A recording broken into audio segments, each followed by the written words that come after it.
మన ప్రభువును రక్షకుడునైన యేసుక్రీస్తు వారి పరిశుద్ధ నామంలో ఈ యొక్క వీడియో చూస్తున్న ప్రియులందరికీ వందనాలు తెలియజేస్తూ శుభాలు పలుకుతూ వందనాలు. మరి నీ మాటని బట్టి నువ్వు శిక్షింపబడతావు అపరాధమని. So once again, when you speak in agreement with the word of God, మరి మీరు ఎప్పుడైతే దేవుని పలకబడిన దేవుని మాటతో ఏకీభవిస్తూ ఉన్నప్పుడు, that's when you will be justified. అప్పుడే నువ్వు నీతిమంతుడుగా తీర్చబడుతున్నావు. Hallelujah, hallelujah, hallelujah, hallelujah. Okay, go with me to very quickly to Hebrews chapter 10 verse 23. హెబ్రీయులకు రాసిన పత్రిక 10వ అధ్యాయము 23వ వచనము. Now here he says, let us hold fast to the confession of our faith without wavering. వాగ్దానం చేసిన వాడు నమ్మదగిన వాడు కనుక నిరీక్షణ విషయమై మనం ఒప్పుకున్నది నిశ్చలముగా పట్టుకొందుము. So God has already spoken certain things. కాబట్టి దేవుడు ముందుగానే కొన్ని విషయాలు ఆయన పలికి ఉన్నాడు. Now he says, hold fast to the confession of your faith. మరి నీ విశ్వాసం యొక్క ఒప్పుకొను నిశ్చలముగా పట్టుకొను అంటున్నాడు. He says, don't let go of it, hold it very tightly. చూడండి, దానిని విడిచిపెట్టకండి, దానిని గట్టిగా పట్టుకోమంటున్నాడు. That means no matter what happens, don't let go of what your confession is. అనగా ఎలాంటి పరిస్థితులు ఏర్పరచబడినను మీరు పట్టుకున్న దానిని విడిచిపెట్టకూడదు. Say and continually say the same thing over and over again.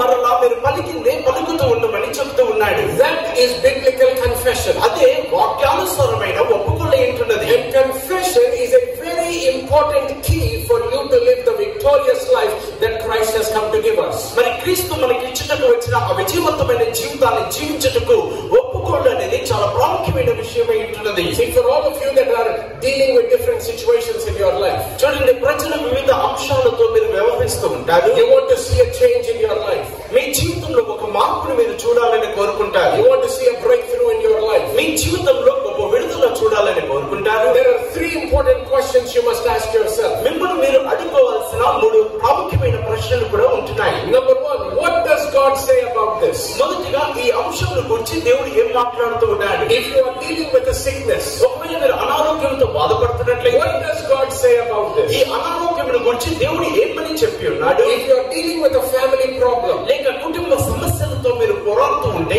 what does God say about this? ఆ కుటుంబ సమస్యల గురించి దేవుడు ఏ మాటలు పలికి ఉన్నాడు. If you are dealing with a financial problem, లేక ఆర్థిక సమస్యలతో మీరు బాధపడుతూ ఉంటే, if you are dealing with a spiritual problem, లేక ఆత్మీయ సమస్యలతో మీరు బాధపడుతూ ఉన్నట్లయితే, a mental or emotional problem, లేక మానసికమైన సమస్యలు, భావోద్వేగ సమస్యలతో బాధపడుతూ ఉంటే, the question is, what does God say about this?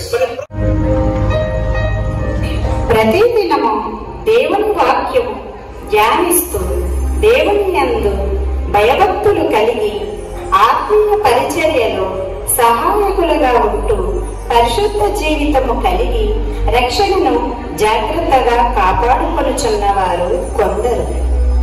మరికొందరు ప్రతిదినము ప్రార్థనలో ఎక్కువ సమయము గడపలేక దేవుని వాక్యమునకు లోబడక విధేయత చూపని వారై లోకములో ఉన్న ఆశలను అనుసరిస్తూ శరీరాశ, నేత్రాశ, ధనాపేక్ష కలిగి తమ రక్షణను నిర్లక్ష్యం చేస్తూ ఉన్నవారు కొందరు.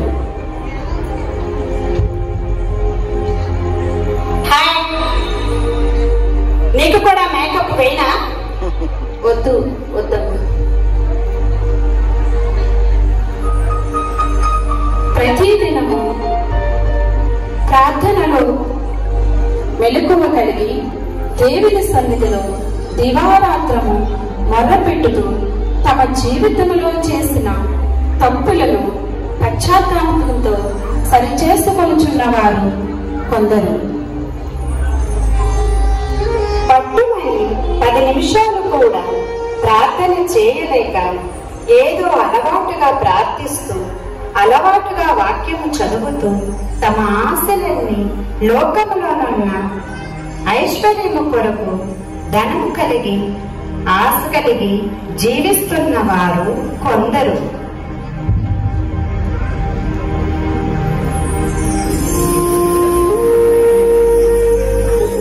హాయ్, నా దగ్గర ఎంత డబ్బు ఉందో చూసావా? చూశాను.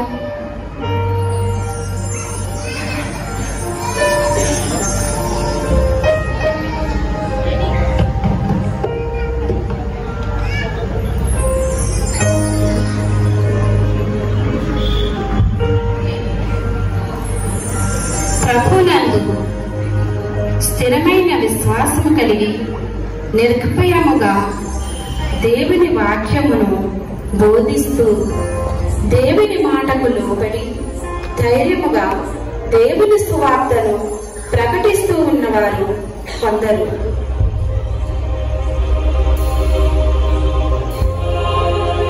దేవుని యందు స్థిరమైన విశ్వాసము లేకుండా దేవుని పిలుపును నిర్లక్ష్యము చేసి లోకానుసారముగా జీవిస్తున్న వారు కొందరు.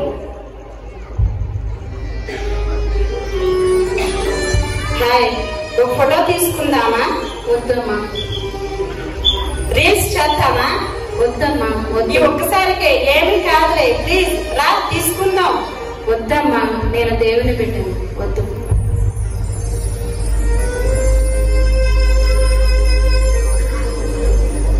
కొందరు పక్కవారు ఇబ్బందుల్లో ఉన్నప్పుడు సహాయం చేయకుండా ఆకలి కలిగిన వారికి ఆహారము పెట్టకుండా బీదల పట్ల కనికరము లేకుండా వట్టి మాటలు చెబుతారు.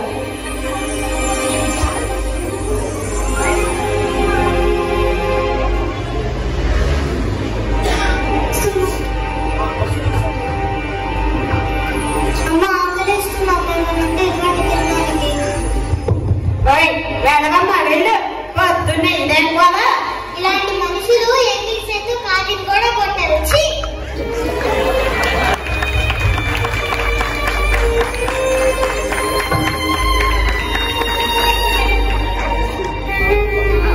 ఇతరులకు దేవుని ప్రేమ చూపుతూ వారి ఇబ్బందులలో సహాయం చేస్తూ దేవుని గురించిన నిరీక్షణ మాటలు వారికి బోధిస్తూ దేవుని ప్రేమను క్రియల రూపములో చూపిస్తూ ఉన్నవారు కొందరు.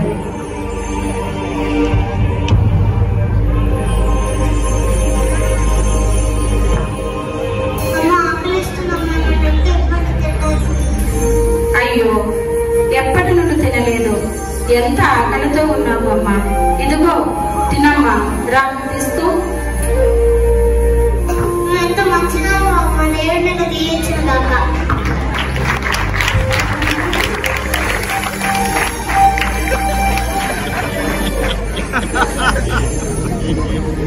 ముసలమ్మ ముచ్చట్లకు అలవాటు పడి దేవుని మహిమను తెలుసుకోలేక సమయమును వృధాగా వ్యర్థము చేసుకున్న వారు కొందరు.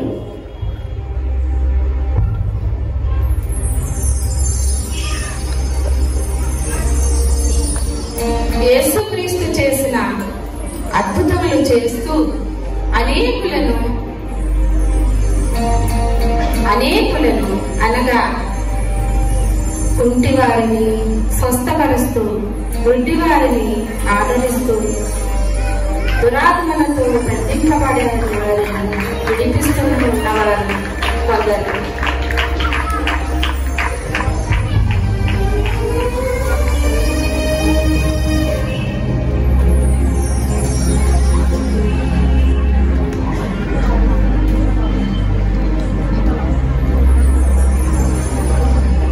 పెళ్లి కుమారుడు ఆలస్యము చేయగా వారందరూ కొనికి నిద్రించుచుండి, బుద్ధిగల కన్యకలు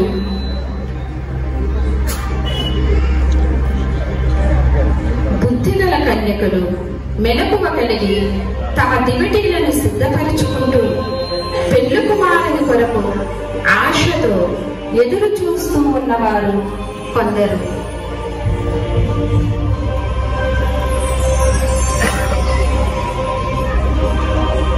బుద్ధి లేని కన్యకలు ఇంకా నిద్రమత్తులోనే ఉన్నారు.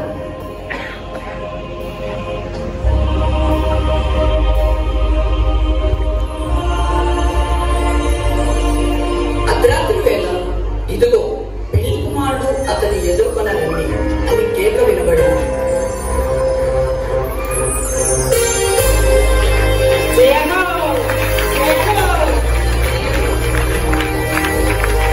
రాజుకే ప్రభువుల ప్రభువుకే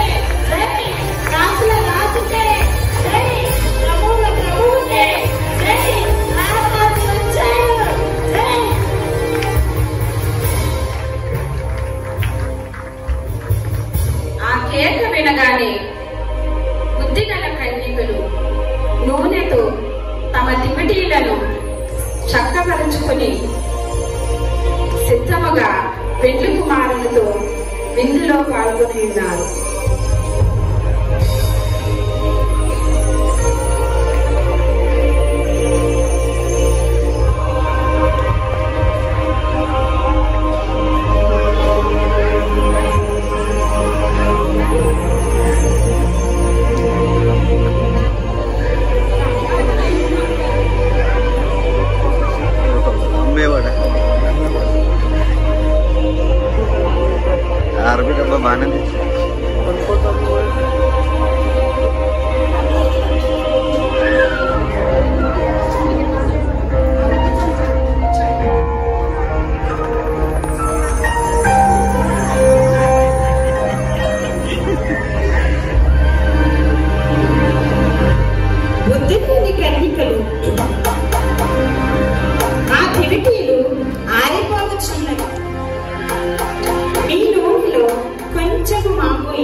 అప్పుడు బుద్ధిగల కన్యకలు మాకును మీకును ఈ నూనె చాలదేమో, మీరు అమ్మవారి వద్దకు వెళ్ళి కొనుక్కొనుడని చెప్పాను.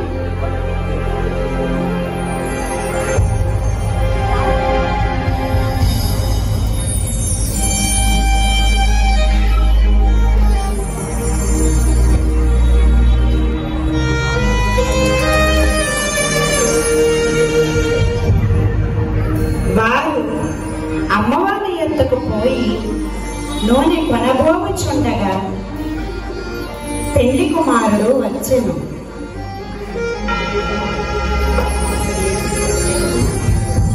అప్పుడు సిద్ధపడిన వారు పెళ్లి కుమారునితో పెళ్లి విందులకు వెళ్ళెను. అంతటా తలుపు వేయబడెను.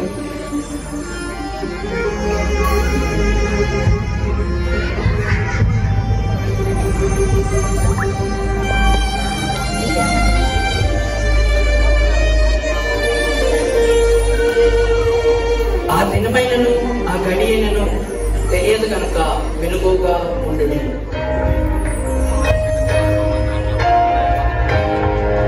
ఈ స్లిప్ ద్వారా మేము తెలియపరచుకోవడానికి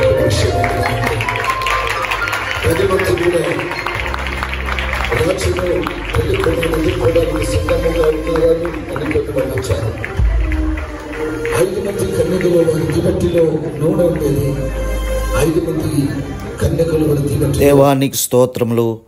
ఈ యొక్క స్కిట్ చూసిన ప్రతి ఒక్కరిని మీరు దీవించండి, ఆశీర్వదించండి.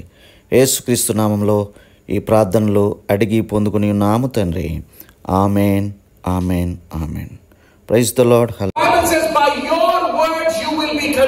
మరి నీ మాటల్ని బట్టి నువ్వు శిక్షింపబడతావు రాదువని. So once again when you speak in agreement with the word of God, మరి మీరు ఎప్పుడైతే దేవుని పలకబడిన దేవుని మాటతో ఏకీభవిస్తూ ఉన్నప్పుడు that's when you will be justified. అప్పుడే నువ్వు నీతిమంతుడుగా తీర్చబడుతున్నావు. Hallelujah, hallelujah, hallelujah, hallelujah. Okay, go with me to very quickly to Hebrews chapter 10 verse 23. హెబ్రీయులకు రాసిన పత్రిక 10వ అధ్యాయము 23వ వచనము. Now here he says, let us hold fast to the confession of our faith without wavering. వాగ్దానం చేసిన వాడు నమ్మదగిన వాడు కనుక నిరీక్షణ విషయమై మనం ఒప్పుకున్నది నిశ్చలముగా పట్టుకొందుము. So God has already spoken certain things. కాబట్టి దేవుడు ముందుగానే కొన్ని విషయాలు ఆయన పలికి ఉన్నాడు. Now he says, hold fast to the confession of your faith. మరి నీ విశ్వాసం యొక్క ఒప్పుకొను నిశ్చలముగా పట్టుకొనుట అంటున్నాడు. He says, don't let go of it, hold it very tightly. చూడండి, దానిని విడిచిపెట్టకండి, దానిని గట్టిగా పట్టుకోమంటున్నాడు. That means no matter what happens, don't let go of what your confession is. అనగా ఎలాంటి పరిస్థితులు ఏర్పరచబడినను మీరు పట్టుకునే దానిని విడిచిపెట్టకూడదు. Say and continually say the same thing over and over again. మరలా మీరు పలికిందే పలుకుతూ ఉండమని చెప్తూ ఉన్నాడు. That is biblical confession. అదే వాక్యానుసారమైన ఒప్పుకోలు ఏంటున్నది. And confession is a very important key for you to live the victorious life that Christ has come to give us. మరి క్రీస్తు మనకి ఇచ్చుటకు వచ్చిన ఆ విజయవంతమైన జీవితాన్ని జీవించుటకు ఒప్పుకోలు అనేది చాలా ప్రాముఖ్యమైన విషయమై ఉంటున్నది. For all of you that are dealing with different situations in your life, చూడండి, ప్రజలు వివిధ అంశాలతో మీరు వ్యవహరిస్తూ ఉంటారు. You want to see a change in your life. మీ జీవితంలో ఒక మార్పును మీరు చూడాలని కోరుకుంటారు. You want to see a breakthrough in your life. మీ జీవితంలో ఒక విడుదల చూడాలని కోరుకుంటారు. There are 3 important questions you must ask yourself. మిమ్మల్ని మీరు అడుగుకోవాల్సిన 3 ప్రాముఖ్యమైన ప్రశ్నలు ప్రశ్నలు కూడా ఉంటున్నాయి. Number one, what does God say about this? మొదటిగా ఈ అంశం గురించి దేవుడు ఏం మాట్లాడుతూ ఉన్నాడు? If you are dealing with a sickness, ఒకవేళ మీరు అనారోగ్యంతో బాధపడుతున్నట్లయితే what does God say about this? ఈ అనారోగ్యం గురించి దేవుడు ఏమని చెప్పి ఉన్నాడు? If you are dealing with a family problem, లేక కుటుంబ సమస్యలతో మీరు పోరాడుతూ ఉంటే what does God say about this? ఆ కుటుంబ సమస్యల గురించి దేవుడు ఏ మాటలు పలికి ఉన్నాడు? If you are dealing with a financial problem, లేక ఆర్థిక సమస్యలతో మీరు బాధపడుతూ ఉంటే if you are dealing with a spiritual problem,